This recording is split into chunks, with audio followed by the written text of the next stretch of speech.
մարմինը ցավում է, դες կոմերսանց վերջացած ամեն ինչ։ Չի պատկերացնում, ինչքան դժվար է, երբ դու մեկուսացված ես լինում հասարակությունից, մենակ մահն է սրանից հետո։ Երիտասարդ այս կանայք բանտում են հայտնվել թմրանյութ օգտագործելու եւ տարածելու մեղադրանքով։ Եթե 5 տարի առաջ այս հոդվածով 5 դատապարտյալ կար Աբովյան քրեակատարողական հիմնարկում, ապա այսօր նրանց թիվն ավելի քան կրկնապատկվել է, 12-ն են։ Մեծ այդ զրույցում այս 3 կանայք էլ ասացին, որ սարսափելի այդ ծուղակում են հայտնվել մեկ անգամ փորձելու գայթակղությանը չդիմանալու պատճառով։ Փորձը ցույց է տալիս, ու ես այդ հաստատ գիտեմ, որ հենց այդ մի անգամն է ու մտնում ես դրա մեջ, որովհետև երբ որ դու մի անգամ օգտագործում ես,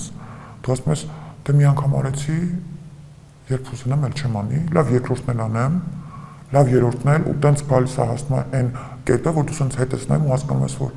12 տարվա օգտագործող, դու ամեն օր ասել ես ես վաղվանից էլ չեմ անելու, բայց չես կարացել էլ չանես։ Այս տարվա 8 ամիսների տվյալներով իրավապահների ջանքերով ավելի շատ թմրանյութեր են շրջանառությունից հանվել, բայց դրանց ապօրինի շրջանառության դեպքերը միևնույնն է աճել են։ Օրինակ նախորդ տարվա համեմատ այս տարվա առաջին կիսամյակում թմրանյութերի ապօրինի շրջանառության դեպքերն աճել են 83%-ով։ Թմրամիջոցների հետ կապված հանցանքների ամենամեծ աճը եղել է 2018-ից 22-ը։ 4 տարում դեպքերն աճել են 158%-ով։ Վերջին 8 ամիսներին իրավապահները բացահայտել են թմրամիջոցներ վաճառող 15 հանցավոր խումբ եւ արգելափակել են դրանց վաճառքն իրականացնող 30 վիրտուալ հարթակ։ Ամեն տարի աճող այս թվերը մարդկային պատմություններ են։ Օրինակ, մեր հաջորդ զրուցակիցը չափահաս է դարձել բանտում։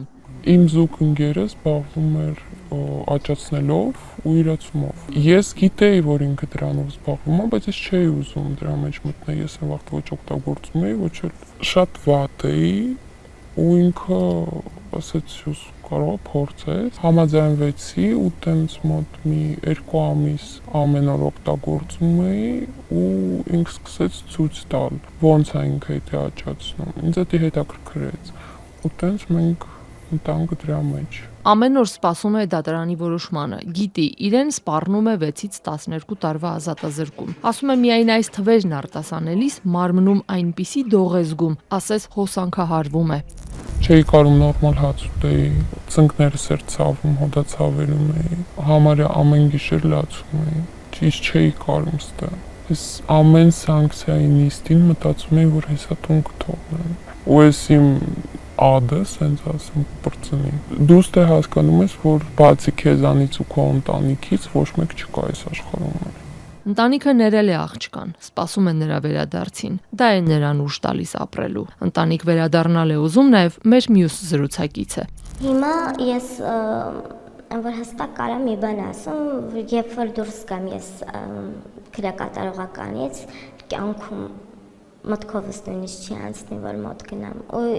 եթե կարողանամ ինչ-որ մեկ իրար հետ պահեմ, անտարբեր չեմ անցնի։ Դեռ 2 տարի առաջ Հայաստանում թմրանյութերի հետ կապված հանցագործությունների թվերն այնքան մտահոգիչ էին, որ հարցը քննարկվել էր Անվտանգության խորհրդում վարչապետ Փաշինյանի գլխավորությամբ։ Անվտանգության խորհրդի մակարդակով տրվել են հանձնարարականներ։ ՄԱԿ-ի թմրամիջոցների եւ հանցավորության գրասենյակի 2024-ի զեկույցի համաձայն վերջին տասնամյակում թմրամիջոցների օգտագործման դեպքերն աշխարհում 20%-ով աճել է։ Ներքին գործերի նախարար Արփինե Սարգսյանն ընդունում է, որ պատկերը Հայաստանում էլ է մտահոգիչ, բայց պնդում է, աճող թվերը նաև բացահայտման հետևանք է։ Այս ռազմավարական մոտեցման շրջանակներում մենք 2023-ը, երբ որ համեմատում ենք 2024 թվականի հետ, արձանագրում ենք, որ 24 թվականի ընթացքում ամբողջ իրավապահ համակարգի աշխատանքի եւ համագործակցության ինտենսիվացման արդյունքում ապոնի շրջանառությունից դուրս ենք բերել շուրջ 426 կիլոգրամ թմրամիջոց, որը շուրջ 200 կիլոգրամով ավելին է, քան 2023 թվականը։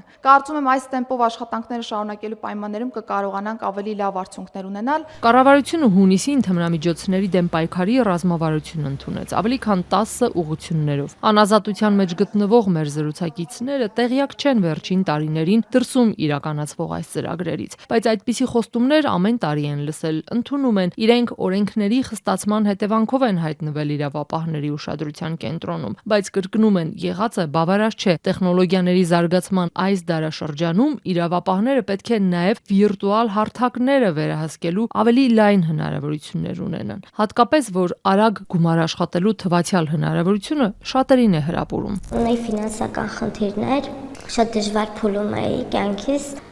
երևի գումար հայթայթելու համար այդ պահին միակ տարբերակը դա էի տեսնում։ 14 տարի առաջ այս հոդվածով Հայաստանում 626 դատապարտյալ է եղել։ Հաջորդ տասնամյակում թվերը պարբերաբար նվազել կամ մի փոքր ավելացել են։ Սակայն անցած տարի ցուցանիշը կրկին մոտեցել է ավելի քան 10 տարի առաջվա թվերին։ Մեկ տարբերությամբ 2024-ին մինչև 17 տարեկանների շրջանում դեպքերը եռապատկվել են, իսկ 18-ից 29 տարեկանների խմբում հասել աննախադեպ մակարդակի։ Իսկ ինչ են անելու այս կանայք ճաղերից դուրս, երբ պատիժը կրեն ու դուրս գան։ Մտավախություն ունեն, որ իրենցից բացի որևէ մեկի վրա հույս դնել չեն կարող, հատկապես գործատուները խուսափում են նրանց աշխատանքի ընդունել։ Ելունագործություն ենք սովորել, զարդերի հետ աշխատելու ունակություններ ենք ձեռք բերել հիմնարկում ու եթե մի քիչ էլ ավելի շատ խորանանք, կարծում եմ բիզնեսի կարանք վերածենք։